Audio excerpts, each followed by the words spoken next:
নমস্কার, আমি Bithi. Welcome to my channel Rai daily blog. কেমন আছো সবাই? আশা করছি অনেক ভালো আছো, আর যে যেখানে আছো একদম ঈশ্বরের কৃপায় সুস্থ আছো। এখন ঘড়িতে ওই সকাল 9:30 মতন বাজে, আর এখন থেকে তোমাদের সাথে নিয়ে আমি আমার ব্লগটা স্টার্ট করছি। আশা করছি আমার এই ছোট্ট ভিডিওটি তোমাদের একটু হলেও ভালো লাগবে। তো চলো তোমরা পুরো ভিডিওটা দেখতে থাকো। প্রতিদিনই তো সংসারের প্রচুর কাজ থাকে, আর তার মধ্যে এক একটা দিন এমন কাজ থাকে না, নিজেকে যেন মাঝে মাঝে মনে হয় যে আমি মনে হয় মেশিন হয়ে যেতে পারলে ভালো হতো, কিংবা কোনো যন্ত্র হয়ে যেতে পারলে যেন ভালো হতো। তো এরকমই একটা দিন ছিল আজকে। এই কথাটা কেন বললাম সেটা তোমাদের একটু বাদে বলছি। এর মধ্যে রান্নাঘরের বেসিনে কয়েকটা বাসন জড়ো হয়ে গেছিলো, তো সেই বাসন কটা আর কি ধুয়ে নিলাম। আর আজকে সকালে ভাবছি একটু রুটি করব, তার সাথে ভাবছিলাম যে কি তরকারি করি। তো দেখলাম ফ্রিজে একটুখানি কুমড়ো ছিল, আর তার সাথে আলুতে একটু তরকারি বসিয়েছি। আর ওইদিকে দেখো আরিয়ানের জন্য ফিডিং বোতল ফুটতে দিয়ে দিয়েছিলাম, তো ফোটানো হয়ে গেছে। আর এখন ওই পাশে আরিয়ানের জন্য সকালবেলা যে গরুর দুধটা নেওয়া হয়, সেই দুধটাও এখন জাল দিয়ে দেবো।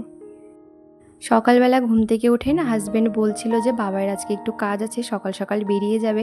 তো সেই জন্য আর কি আমি তাড়াতাড়ি করে না টিফিন করছি আজকে। তো এদিকে এই জন্য তরকারিটা বসিয়ে দিয়েছি, আর এখন এই যে আটাটা মেখে ঝটপট করে রুটিগুলো করে নেব। আমি তো এদিকে কাজ করতে ব্যস্ত, আর আমাকে হেল্প করতে গিয়ে চলে এসেছে দেখো, মানে সুযোগ পেলেই না রান্নাঘরে চলে আসে। দেখো রান্নাঘরে এসে না খোঁজ খবর নিচ্ছে সব ঠিকঠাক আছে কিনা, রান্নাবান্না সমস্ত কিছু ঠিকঠাক হচ্ছে কিনা। তো আজকাল একটু চোখ ফুটেছে, তো একটু বড় হয়েছে, সেই জন্য কিন্তু মাঝে মাঝে এরকম রান্নাঘরে চলে আসে। এসে না এই যে এখানে আর কি সবজির খোসাগুলো থাকে, সেইগুলো নিয়ে আর কি মুখে দেয়, খেলা করে, তারপরে এদিক সেদিক দেখে। আর ওরা এত চঞ্চল না, কি বলবো, একটু স্থির থাকে না। দেখো আমার পায়ের ধারে কেমন করে দৌড়াচ্ছে, মানে আমি যেখানে যাচ্ছি সেখানে আর কি আমার পায়ের কাছে চলে আসছে। তো এখনও ওদেরকে একটু বের করে দেবো, না হলে কী হবে বলো তো, আমি রান্নাঘরে কাজ করছি, তো কখনো পায়ের নিচে আর কি চাপা লেগে যাবে, কোথাও একটা হয়তো লেগে যেতে পারে। তো সেই কারণেই আজ যে আমাকে কী তাড়াতাড়ি করে আটা মাখতে হয়েছে, আর রুটি করেছি, তারপরে কি বলবো তোমাদের। আসলে বাবাই তো বললাম না বেরোবে, মানে 10টা বাজেনি এখনও। তো তার আগে কিন্তু বাবাই রেডি হয়ে গেছে, মানে বাবাই একটা জায়গায় যেতে হবে, সেখানে 10টার মধ্যে নাকি পৌঁছাতে হবে। তো যাই হোক দেখো, মা এসে আমাকে বললো তাড়াতাড়ি আগে 2টো রুটি করে দে। তখনও ভালো করে আটা মাখা হয়নি, তো কী তাড়াতাড়ি যে আটাটা ঠেসেছি, হাতটা আমার পুরো ব্যথা হয়ে গেছে। তো আমি মাকে বললাম তুমি তরকারিটা দেখো, বাবাইকে একটা বাটিতে দাও, হয়ে গেলে হয়েই মনে হয় গেছে, আমি ঝটপট করে রুটি করে দিচ্ছি। তো কী তাড়াতাড়ি যে করে দিয়েছি সেটা শুধু আমিই জানি। তো যাই, আর এরপরে কী হয়েছে জানো তো, হাজব্যান্ড ওদিকে বলছে হাজব্যান্ডেরও নাকি একটা কাজ আছে, তো ও বেরোবে। তো তাড়াতাড়ি করে আর কি স্নানে চলে গেছে, বললো যে একবারে পুজো দিয়ে তারপর গিয়ে যাবে। তো এই যে দেখো আমি আরও তাড়াতাড়ি করছি যে ঠিক আছে তুমি স্নানটা করতে যাও, আমি এই কটা রুটি করে তারপর স্নানে যাচ্ছি, মন্দিরে গিয়ে গুছিয়ে দিচ্ছি। তো কি বলবো, মানে এই সময়টাই কোনো কিছু ক্যামেরা বন্দি করা মানে আমার জন্য ভীষণ চাপের। তো আমি ভাবলাম, মানে ফার্স্টে না আমি ভিডিও করতেই চাইনি, তারপর কি মনে হলো যে না, এই ব্যস্ত টাইমটাকে আমার ক্যামেরা বন্দি করতে হবে। তো সেটাই আর কি তোমাদের সাথে একটু শেয়ার করেছি। তো যাই হোক, তারপর সমস্ত রুটিগুলো করে কিন্তু আমি স্নানে চলে গেছিলাম, আর স্নান করে গিয়ে আর কি মন্দিরে গেছিলাম। আর এরপর বাকিটুকু মায় আর কি এদিকে সামলেছিল। আর এই যে দেখো এত তাড়াতাড়ি করে আমি স্নান করে মন্দিরে এসেছি, ওদিকেও গরমের মধ্যে আর কি দৌড়ে দৌড়ে কাজ করেছি, তারপর স্নান করে মন্দিরে এসেছি। এখন এত কষ্ট হচ্ছে কি বলবো। এর মধ্যে হাজব্যান্ড বলছে যে এখন নাকি পুজো করবে না, ওকে এক্ষুনি বেরিয়ে যেতে হবে, না হলে ওর এই কাজটা আর কি দেরি হয়ে যাবে হতে। তো সেই কারণে দেখো মানে এতটা খারাপ লাগছে কি বলবো, যে তাহলে আমি একটু আস্তে ধীরেই আসতে পারতাম। আর কি জামা কাপড়গুলো ভাবছিলাম কেচে রেখে আসবো, সেটাও হলো না। এদিকে এখন কি করব, কষ্টও হচ্ছে। তো যাই হোক, এখন ভাবছি আস্তে আস্তে করে একটু মন্দিরটা গুছিয়েই যাই। আর এর মধ্যেই দেখো ইনি এসেছিলেন আমাদের বাড়িতে একটু সাহায্যের জন্য। উনি কিন্তু মাঝে মাঝেই আসে এদিকে, তো সেই জন্য আর কি খুব চেনা আর খুব ভালো মানুষ উনি। তো এদিকে আরিয়ান ছিল, আরিয়ানকে না বলছিল দেখো ওই মন্দিরে কে, ওটা কিন্তু আমার মা। তো আরিয়ান বলছে না না ওটা আমার মা। তো আবার বলছে যে তুমি তোমার মা, ওকে জিজ্ঞাসা করো ওটা কার মা, তোমার মা নাকি। তো আরিয়ান বলছে মা তুমি আমার তো, তুমি আমার তো। মানে এতটা কি বলবো হাসি পায়, আরিয়ান এত বুঝতে শিখে গেছে। তো আমি বললাম হ্যাঁ বাবা আমি তোমার। তো যাই হোক, এর মধ্যে কিন্তু আমার মন্দিরের সব কাজই মোটামুটি হয়ে গেছে। মন্দির তো মোছা আগেই হয়ে গেছিলো। আর এই যে দেখো এর মধ্যে বাসনগুলো ধুয়ে নিয়ে চলে এসেছি, আর কয়েকটা তুলসী পাতা তুলে নিয়ে চলে এসেছি, এনে কিন্তু ভালো করে ধুয়ে দিয়েছে। আর এদিকে গোপাল সোনাকেও কিন্তু সেবা দেওয়া হয়ে গেছে। তো এখন এই ঝুড়িটা নিয়ে নিয়েছি, কয়েকটা ফুল তুলবো এখন। সকালবেলাতে বাবাই আর কি ফুল তুলে রাখে, এখন না আজকে দেখছি ফুল তোলা হয়নি, তো ভাবছি যে কটা পারে আমি তুলে রেখে যাই, বাকিটা হাজব্যান্ড এসে তুলে নেবে। তো এদিকে দেখো নয়নতারা গাছ রয়েছে আর অনেক ফুল ফুটেছে কিন্তু, আরও ওই পাশ দিয়ে রয়েছে, মানে চারিদিক দিয়ে কিন্তু আমাদের অনেক ফুল গাছ আছে আর প্রচুর ফুল ফোটে এই কটা দিন দেখছি। তো এই সময়টায় আর কি এরকমই হয়তো ফুল ফোটে। জবা গাছে তো ভর্তি জবা। তো এখন এত রোদ ছিল কি বলবো, এই যে এই কটা নয়নতারা তুলেছি আর এই কটা সাদা ফুল তুলেছি। এদিকেও দেখো কত সাদা ফুল রয়েছে, তো ওইখান থেকে কয়েকটা তুলবো। আর ওইদিকে দেখেছো জবা গাছটা কত উঁচুতে ফুল ফুটেছে, তো ওইগুলো আমি এখন তুলতে পারবো না, প্রচণ্ড রোদ। এইটুকু যে আমি তোমাদেরকে ক্যামেরাবন্দি করে দেখাচ্ছি না, মানে আমি বুঝতেই পারছি না ঠিক মতন আর কি, দেখতেই পাচ্ছিলাম না ফোনে যে উঠছিল কিনা। তো যাই হোক, ওই দিকে দেখো আরও আছে লাল জবা ওই পাঁচিলটার মধ্যে, তো ওটাও আমি তুলতে পারবো না, ওটা না পাটকাঠি দিয়ে আর কি তুলতে হয়, তো ওগুলো পরে হাজব্যান্ড এসে তুলে নেবে। আর এদিকে দেখো আমাদের লেবু গাছ, অনেক লেবু আছে আমাদের বাড়িতে। আর এরপরেই দেখো আমি তুলসী মঞ্চে পুজো দিয়ে নিয়েছি, আর তোমাদের সাথে একটু শেয়ার করবো বলে এখানে ভিডিও করতে এসেছি। কি বলবো, আমি না পা রাখতেই পারছি না, খালি পায়ে এসেছি তো, এত গরম, মানে সানটা এত গরম হয়ে রয়েছে, পা ফেলতেই পারছিলাম না। তো তারপর মন্দির থেকে ঘরে আসার পর না আরিয়ানের সাথে একটুখানি সময় কাটালাম, ও একা একা খেলছিল তো। আর তারপরেই দেখো আরিয়ানকে স্নান করিয়ে ঘুম পাড়িয়ে দিয়েছি। তো তারপর দেখছি যে ঘড়িতে তখন 12:30 পৌনে 1 মতন বেজে গেছে। এদিকে মানে কুকুর বিড়ালদের রান্না করতে হবে, তো কিছুই হয়নি, বাবাও তো বাড়িতে নিয়ে, হাজব্যান্ডও বললো যে দেরি হবে আসতে ওর। তো আমি তাড়াতাড়ি করে দেখো ভাতটা আর কি আগে করে নিয়েছি, আর এই যে এখন মাছটাও বসিয়ে দিয়েছি। আর এর মাঝখানে মাঝখানে না আমি একবার ঘরে দৌড়াচ্ছিলাম আর একবার বাইরে, মানে একবার কাঠের জাল ঠেলে দিচ্ছি, তো একবার ঘরে আর কি ঘরের কাজ করছি।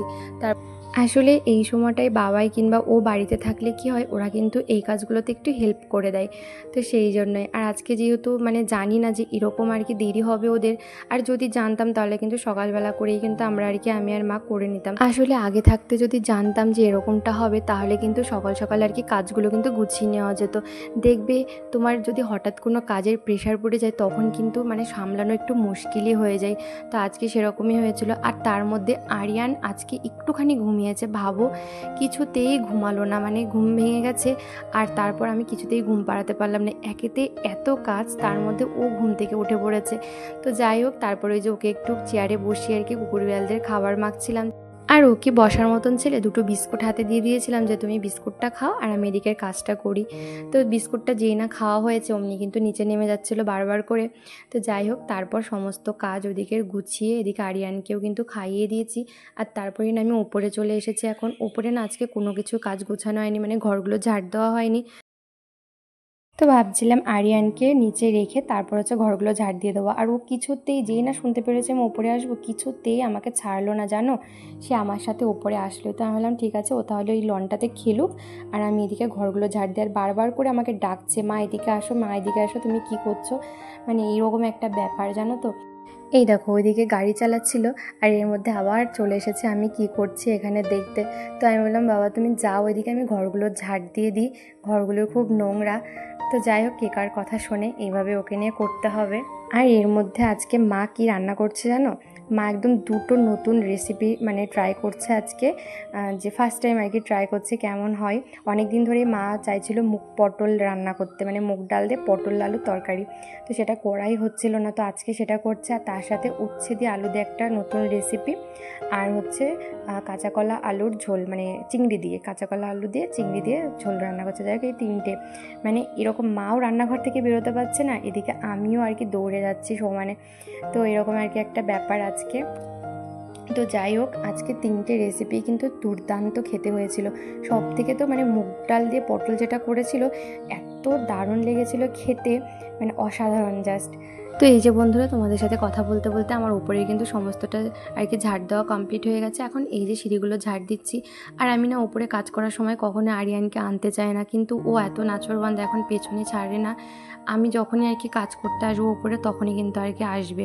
আর কেন আনতে চায় না জানো তো, এই যে দেখছো সিঁড়ি, তো আমি এখন এখানে ঝাড় দিচ্ছি, দেখো এখনই এসে ও ওখানে উঁকি মারছে। কীরকম লাগে, আমার তো ভীষণ ভয় লাগে। আমি ওকে বারবার ওখান থেকে বলছি বাবা আসে না আসে না, দেখো দেখেছো আমি বারণ করছি বলে হট করে আর কি পাটা রকম সরিয়ে নিল। এখানটা অনেকটা ফাঁকা, তো ভীষণ ভয় লাগে আমার যে কখন ও আর কি ব্যালেন্স হারিয়ে ফেলবে, পড়ে যাবে, আর মানে একটা দুর্ঘটনা ঘটে যেতে পারে। তো সেই কারণে আনতে চায় না। তো যাই হোক, এখন একটু বড় হয়েছে, এখন একটু বললে তাও শোনে। দেখো আমি বললাম পরে ওইদিকে চলে গেল, যে প্লেন যাচ্ছে আর আরিয়ান ডাকছে, কি বলে জানো তো, বলে একটু নিয়ে যাও প্লেন, একটু নিয়ে যাও। দেখো কেমন দেখছে, দেখো দেখো দেখছে, অবাক হয়ে দেখছে প্লেনটাকে। চলে গেছে তো মা, আবার পরে আসবে। আচ্ছা। ই বাবা, আর একটা প্লেন, দেখো পরপর প্লেন যাচ্ছে তো, একটু আগে গেল আবার একটা। আমি তো প্রথমে বুঝতেই পারিনি। এই দেখো, যার বোঝার সে ঠিক বুঝে গেছে। দেখো কেমন করে দেখছে, খুব ভালোবাসে প্লেন দেখতে, জানো তো। টাটা দিয়ে দাও, টাটা দিয়ে দাও। ঘুমা।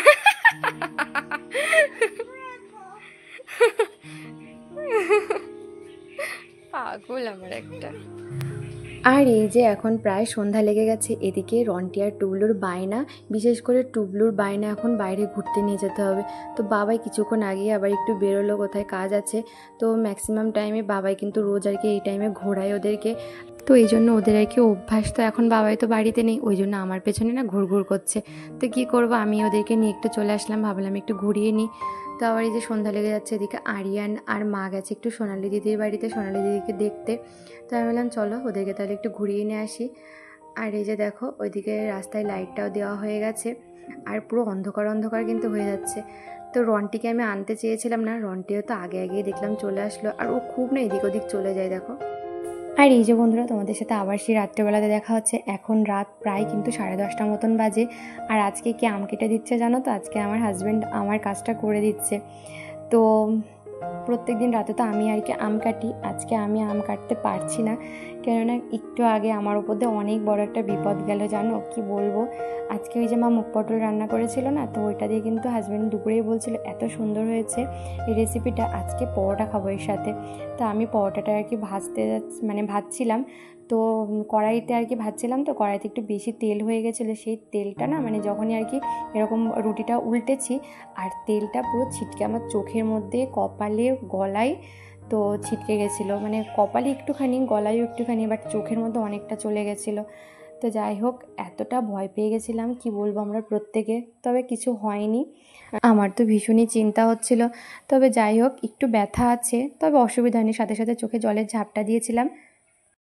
আর এই যে তারপরে কিন্তু রাতের খাবারটা নিয়ে নিয়েছি। তো চলো আজকের ভিডিওটা এই পর্যন্তই। ভিডিওটা কেমন লাগলো অবশ্যই কিন্তু কমেন্ট করে জানিও, আর ভালো লাগলে একটা লাইক করে দিও। টাটা।